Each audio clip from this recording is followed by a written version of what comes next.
Hello, this is Scott, Franchiseinsight.net.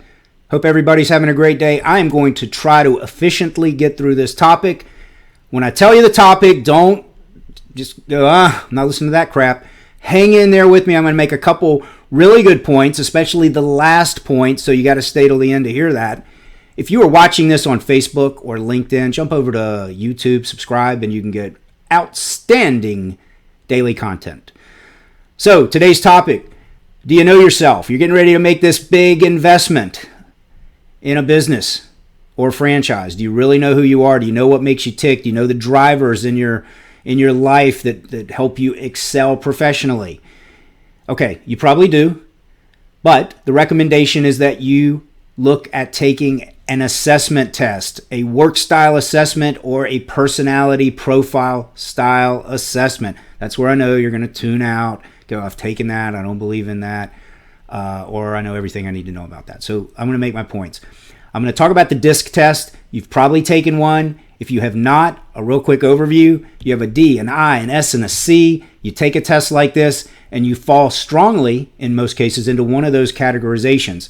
A D, I believe, I'm not an expert in the results of the test and how to interpret them, but a D, I believe, is someone who is a leader, the CEO type. They're driven. They're going to come up with a great idea and then just bang through and make it happen.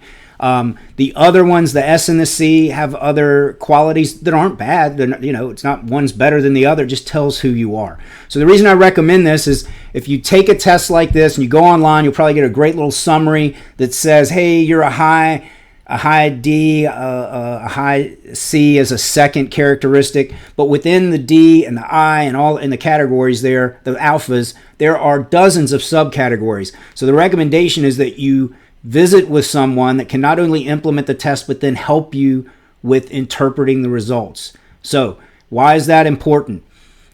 You probably have a great deal of self-awareness, but there's always, maybe you're not the best listener. Maybe you think you're a great listener, but maybe you're not a great listener. If you're like me, I'm fast-paced.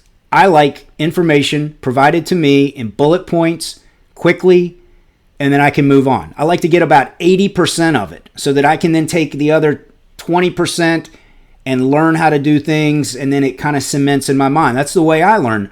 Other people may show up on this profile test and realize, hey, I need 30-minute conference call. I want a PowerPoint. I got to have it fed to me. And there's nothing wrong with that. That individual probably gets off the call with about a 95% understanding and then gets on with their day.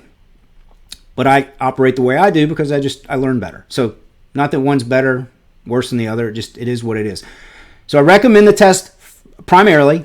I shouldn't even say primarily. The first reason, because I think they're of equal importance when I get to this final point. First is greater self-awareness, so that if you do find that you maybe aren't as outgoing as you thought you were, that you shouldn't be the sales and marketing person. Or maybe you find out you're not quite that into the details. Well, you may want to have somebody help you with the finances in the business. So that greater self-awareness could help you understand the weaknesses. The strengths are great to understand too, but the weaknesses are those things that you can coach yourself and learn to get better, so that as you move forward in buying a business or a franchise, you can get better at the details. You know going in, I'm weak in this area, but I can get better. Or is it something you go, man, it drives me nuts. If I gotta deal with government filings on my taxes every month and then every quarter and go online and deal with, I got to find somebody to help me with that. At least you know that on the front end. So there's the first reason. The second reason this is of great value is because, like I just mentioned about how I like to get data and how I like to process information, I have to be aware of that, because that doesn't mean that people around me process information and want to receive information the same way. So, for example, if a franchisor kind of knows how I tick and how to best communicate with me, then he or she can kind of tailor conversations they have with me to quickly get on a topic, discuss the topic, and then let's move on with our day. So, I should be, in some cases, proactive in talking to people and letting people that are teammates or whatever know how I like to be communicated with. Just like I need to be very aware that people around me may not talk as quickly. They may want to just kind of, slow it down and really get into the nuts and bolts in every conversation. So you have to be aware of that.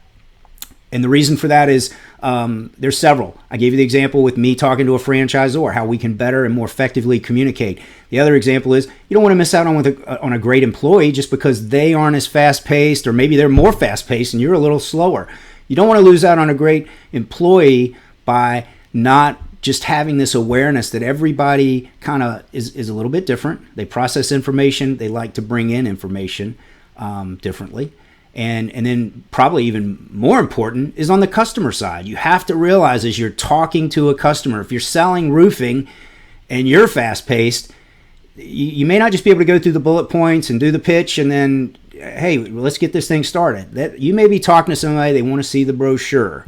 They want to walk around. They want to understand about good things. They want to understand you're insured and what kind of material are you using. Is it produced in the States? And I really didn't mean to slow down and then kind of do a goofy accent there. I was just slowing down. So, and as I always say, we do one take and then we move on. So be aware. I think there's value in taking a test like this. Don't just blow it off and say I've done it and all that, because there's a couple advantages as I summarize: greater self-awareness, and through this self-awareness, the understanding of how you might need to communicate differently with folks around you with whom you work, or person that might be a customer. So thanks for hanging in. I know this was a long one. Be back to you soon. Have a good day.